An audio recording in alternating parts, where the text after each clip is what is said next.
অন্য এটা অতি জৰুৰী খবৰ আপোনালোকৰ বাবে লৈ আহিছো নিযুক্তিৰ বাবে ৰৈ থকা হাজাৰ হাজাৰ যুৱক যুৱতীলৈ এতিয়া আহাৰ খবৰ এই মুহূৰ্তত আপোনালোকক জনাম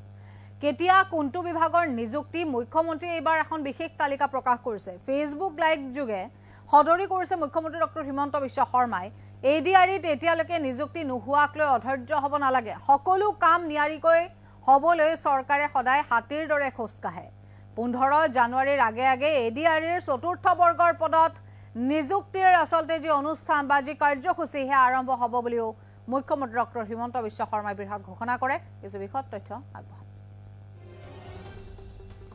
আমি জনাইছো এই মুহূৰ্তৰ অন্য এটা বিগ ব্ৰেকিং নিযুক্তিৰ বাবে ৰৈ থকা হাজাৰ হাজাৰ যুৱক যুৱতীলৈ আহিছে এটা আশাব্যঞ্জক খবৰ কেতিয়া কোনটো বিভাগৰ নিযুক্তি মুখ্যমন্ত্ৰীয়ে দিছে নিজে তালিকা ফেচবুক লাইভ যোগে সদৰি কৰিলে মুখ্যমন্ত্ৰী ডক্টৰ হিমন্ত বিশ্ব শৰ্মাই এডিআৰিত এতিয়ালৈকে নিযুক্তি নোহোৱাক লৈ অধৈৰ্য নহব সকলো কাম নিয়াৰিকৈ হ'বলৈ চৰকাৰে সদায় হাতীৰ দৰে খোজ কাঢ়ে 15 জানুৱাৰীৰ আগে আগে এডিআৰিৰ চতুৰ্থ বৰ্গৰ যি পদ সেই পদত নিযুক্তি প্ৰদান কৰা হ'ব আৰু তাৰ আশে-পাশে কোনোবা এটা তাৰিখত তৃতীয় বৰ্গৰ পদত দিয়া হ'ব নিযুক্তি 22 জানুৱাৰীত স্বাস্থ্য বিভাগত নিযুক্তি দিবলৈও সাজু হৈছে চৰকাৰ চাহ বাগিচাৰ বাবে সংৰক্ষিত পদত নিযুক্তি দিয়া হ'ব 23 জানুৱাৰীত আৰু 10 ফেব্ৰুৱাৰীৰ আগে অন্যান্য কেইবাটাও বিভাগত হ'ব নিযুক্তি নিৰ্বাচনী বিধি বলবৎ হোৱাৰ আগত সম্পন্ন হ'ব বাকি থকা সকলো নিযুক্তি পৰ্ব নিযুক্তিৰ বাবে ৰৈ থকা হাজাৰ হাজাৰ যুৱক যুৱতীলৈ আহিছে আশাৰ খবৰ কেতিয়া কোনটো বিভাগৰ নিযুক্তি মুখ্যমন্ত্ৰীয়ে দিছে নিজে তালিকা ফেচবুক লাইভ যোগে সদৰি কৰিছে মুখ্যমন্ত্ৰী ডক্টৰ হিমন্ত বিশ্ব শৰ্মা ইতিমধ্যে এই কথা আৰু এডিআৰি চতুৰ্থ বৰ্গ আৰু তৃতীয় বৰ্গৰ আসলতে যি পদ সেই পদসমূহত কেনে ধৰণে নিযুক্তি দিয়া হ'ব তাৰ বাবে সকলো কাম নিয়াৰিকৈ হ'বলৈ চৰকাৰে হাতীৰ দৰে খোজ কাঢ়িছে বুলিও তেওঁ মন্তব্য কৰে 15 জানুৱাৰীৰ আগে আগে এডিআৰি চতুৰ্থ বৰ্গৰ পদত নিযুক্তিৰ আসলতে যি কাৰ্যসূচী সেয়া সম্পন্ন হ'ব আৰু তাৰ আশে-পাশে কোনোবা এটা দিনত তৃতীয় বৰ্গৰ পদতো নিযুক্তি প্ৰদান কৰা হ'ব 22 জানুৱাৰীৰ স্বাস্থ্য বিভাগত চৰকাৰে নিযুক্তি দিবলৈ সাজু হৈছে মুঠৰ ওপৰত নিযুক্তিক লৈ কোনো অধৈৰ্য হ'ব নালাগে চাহ বাগিচাৰ বাবে সংৰক্ষিত যি পদ তাত 23 জানুৱাৰীত নিযুক্তি প্ৰদান কৰা হ'ব 10 ফেব্ৰুৱাৰীৰ আগে অন্যান্য কেইবাটাও বিভাগত হ'ব নিযুক্তি মুখ্যমন্ত্ৰী ডক্টৰ হিমন্ত বিশ্ব শৰ্মাই ফেচবুক লাইভ যোগে যি মন্তব্য কৰিছিলে এই মন্তব্য এবাৰ আগবঢ়াইছো বহু কেজনে মোক নিযুক্তিৰ বিষয়ে সুধি আছে সকলোৱে জানে যে ডাইৰেক্টৰেট অফ হেল্থ সাৰ্ভিস আৰু ডাইৰেক্টৰেট অফ মেডিকেল এডুকেশ্যন অৰ্থাৎ স্বাস্থ্য বিভাগৰ নিযুক্তিসমূহ আমি 22 তাৰিখে দিম কিন্তু চাহ বাগিচাৰ 3% ৰিজাৰ্ভেশ্যনত যিসকলে চাকৰি পাইছে তেওঁলোকক আমি নিযুক্তি পত্ৰ 23 তাৰিখে দিম এটা নিযুক্তি সকলোৰে বাবে নিযুক্তি 22 তাৰিখে হ'ব আৰু চাহ বাগিচাৰ লৰা ছোৱালীখিনিৰ বাবে আমি 23 তাৰিখে নিযুক্তি পত্ৰ বিতৰণ কৰিম এতিয়া দ্বিতীয় প্ৰশ্নটো মোক কৰি আছে বহুতে যে এডিআৰি নিযুক্তি কেতিয়া হ'ব আৰু প্ৰশ্ন কৰোতে দুই এজনক মই অধৈৰ্য হোৱাও দেখা পাইছো যোৱাবাৰো এডিআৰি নিযুক্তিৰ ফলাফল ঘোষণা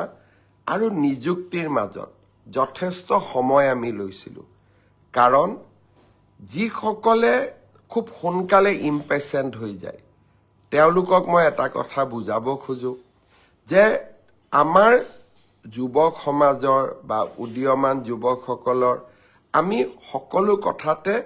অধৈৰ্য আমাক সকলো কথা সোনকালে লাগে কিন্তু চৰকাৰে হাতীৰ দৰে খোজ কাঢ়ে লাহে লাহে লাহে লাহে খোজ কাঢ়ে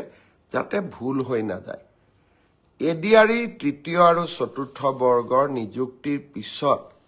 38টা বিভাগত ইয়াক আমি বিতৰণ কৰিব লাগে 38টা বিভাগে প্ৰায় 60টাতকৈ অধিক সঞ্চালকালয়ৰ মাজত এই পদসমূহ বিতৰণ কৰিব লাগে তাৰ পিছত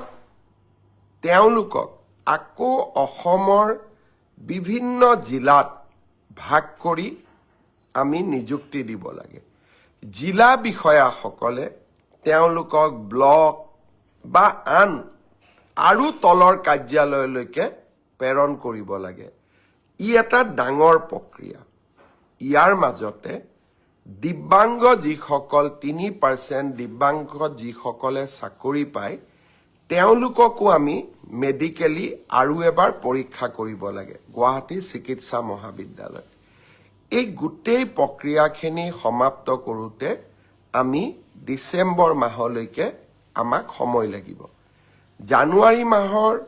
10 তাৰিখৰ আগতে আমি চতুৰ্থ বৰ্গ এডিআৰিত যিসকলে উত্তীৰ্ণ হৈছে তেওঁলোকক আমি নিযুক্তি পত্ৰ দিম আৰু জানুৱাৰী মাহৰ 15 তাৰিখৰ আশে-পাশে তৃতীয় বৰ্গত যিসকলে উত্তীৰ্ণ হৈছে তেওঁলোকক আমি নিযুক্তি পত্ৰ বিতৰণ কৰিম ইয়াৰ পিছত আৰু কেইটামান বিভাগৰ নিযুক্তি পত্ৰ আছে ইঞ্জিনিয়াৰৰ নিযুক্তি পত্ৰ আছে এগ্ৰিকালচাৰ ডিপাৰ্টমেণ্টৰ নিযুক্তি পত্ৰ আছে আৰু বহুখিনি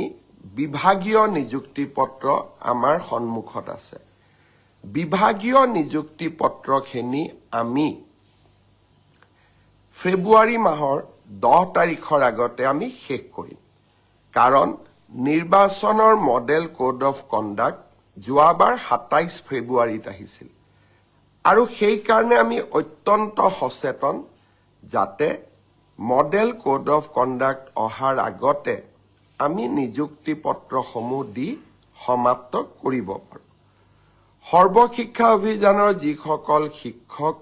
স্পেচিয়েল ৰিক্ৰুটমেণ্ট ড্ৰাইভৰ জৰিয়তে চৰকাৰলৈ আহিব তেওঁলোকৰো নিযুক্তি পত্ৰ প্ৰদানৰ প্ৰক্ৰিয়া আমি ফেব্ৰুৱাৰী মাহৰ 10 তাৰিখৰ আগতে শেষ কৰিম আপোনালোক নিশ্চিত থাকক সকলোৱে নিযুক্তি পত্ৰ পাব যিসকলে উত্তীৰ্ণ হৈছে আমি অধৈৰ্য হ'ব নালাগে কোনোবাই কৈছে মই প্ৰাইভেট চাকৰি এৰি দিলোঁ চৰকাৰে এই কথাবিলাক বিবেচনাত নলয় চৰকাৰে মাত্ৰ যাতে আপোনালোকে চাকৰি কৰাৰ পিছত দৰমহা পায় পেনশ্যন পায় চাকৰি কাৰ্যকালত যাতে বিপদত নপৰে সেই কাৰণে আমি নিযুক্তি পত্ৰসমূহ ভাবি চিন্তি আমি সুন্দৰ কৰি দিব যত্ন কৰোঁ আৰু অকণমান ভাল কৰি দি থকাৰ কাৰণে যোৱা 5টা বছৰত মোৰ চৰকাৰৰ দিনত কোৰ্টত কেছ হোৱা নাই নতুনকৈ চাকৰি পোৱা ল'ৰা ছোৱালীয়ে কষ্ট পোৱা নাই আৰু এটা সুন্দৰ ব্যৱস্থা এটা আমি অসম চৰকাৰৰ ভিতৰত আমি নিৰ্মাণ কৰিব পাৰিছোঁ